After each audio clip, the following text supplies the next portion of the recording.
All right, so I got some paddleboard pontifications here. Oh, that was a huge sea turtle. That was pretty cool to see. I get dolphins coming around me, sea turtle. Once in a great while, a shark you'll see, but very rarely. Oh, this guy wants to hang out. I wonder if I can get him on camera. Oh, is that funny? Big dude. This is sea turtle nesting season coming right now here in Naples. So you got, they're protected. The sea turtles are protected. But hey, go and have an abortion. Let's destroy human life. What kind of a culture do we live in? Anyways, not why I'm pontificating. But anyway, so resumes. So that's what this is about, resumes. We're in the middle of doing interviews. And I have my business partner, Todd's been doing the interviews. And he was traveling yesterday. So I jumped in and picked up, a bunch of interviews that we had yesterday. We had around 300 or so, 250, 300 applications that came through. And it makes me laugh every single time I'm reviewing applications and resumes. They're worthless. Resumes are literally completely worthless. I mean, completely. Literally all I care about is, what kind of sales experience do you have? And then I want to get on a face-to-face Zoom with you, right? I want to know more. Like, we know real quick if someone's a BSer, if someone's, out actually creating personal development and growth in their life. We ask a few questions and people are always shocked. What's the last book you read on personal development? What have you done to increase your level of skill set and sales outside of your day-to-day jobs? Most people freeze. They have no idea what to say. Every other answer, these canned answers. It's hilarious. Answers. My point in all this is I never created a resume in my entire life. And there was a season where Kelly was just like, you need to get a job. And I'm like, what does that even mean? And it's because I had an internet marketing company and we would get big contracts, $100,000 contract and then nothing. And then it was up and down.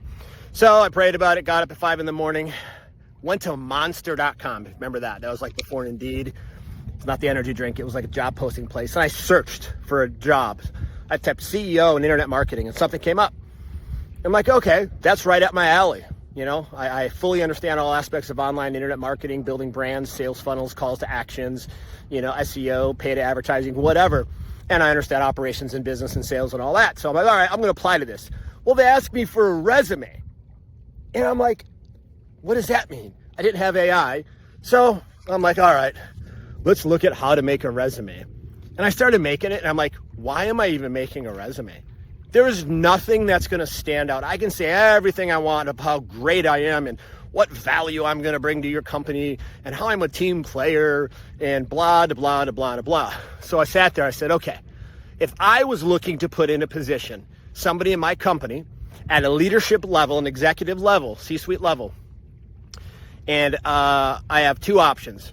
Your normal Joe, resume, degree, accolade, whatever, or someone else who's been an entrepreneur their whole life.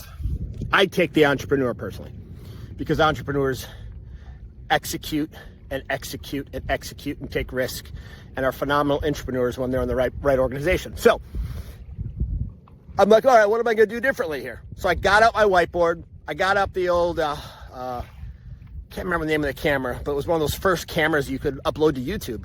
Back then I was doing YouTube videos and all that kind of stuff and creating massive leads and traffic and all that. Anyways, I got up in front of a whiteboard and I did about a 30-minute presentation. I evaluated their current online presence, their website, their sales funnels, their call to actions, where they're losing people, how they have, what paths they could take to increase marketing organically and paid.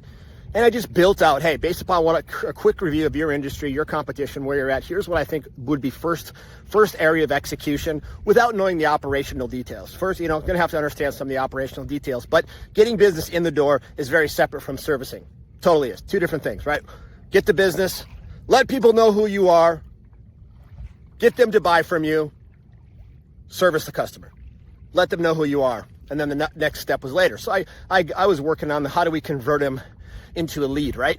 Anyways, the guy that put it up, Deca millionaire, very successful, cool guy, phenomenal man of God, friend of his with him in New York, awesome, great guy, both Deca millionaires. It was me.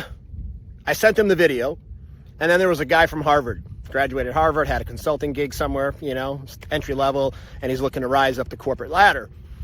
They looked at the resume dude, interviewed him. They looked at my video. We had a FaceTime. Then we flew out, Kelly and I did, and obviously I got the job. And why do I say this? I don't say egotistically by any means. I say because if you're looking for a job, If you're looking for increased opportunity in your life, don't be normal. Don't be average. Do something that makes you stand out with value before the interview. Ray Kroc said, be first, bold, daring, and different, right? Well, in this type of a situation where I was like, I'm going to look for something, it has to be right. I'm not going to send out 700 resumes and wait for people to, who am I going to get an interview? I was like, this is the job, the only one that I'm applying for, and this is the one that I'm getting. Fast forward within, 60 days, we moved to Carlsbad, California, and the rest is history, right? So if you're that person right now and you're like, man, I'm stuck, or I'm looking for something, I haven't been able to get a job, do something different, man. And then also, what are you doing outside of your work life to increase your skill set, your mindset, your habits? Habits, skill set, and mindset. You need all three. And it is shocking how many people don't listen to podcasts. They don't listen to or read books. And I'm like, we live in a day and age where you have access to brilliant minds, brilliant people who have executed at high levels in their craft. And they are willingly putting that out there with free content often and paid content. And then I ask, when is the last time you paid to invest in yourself?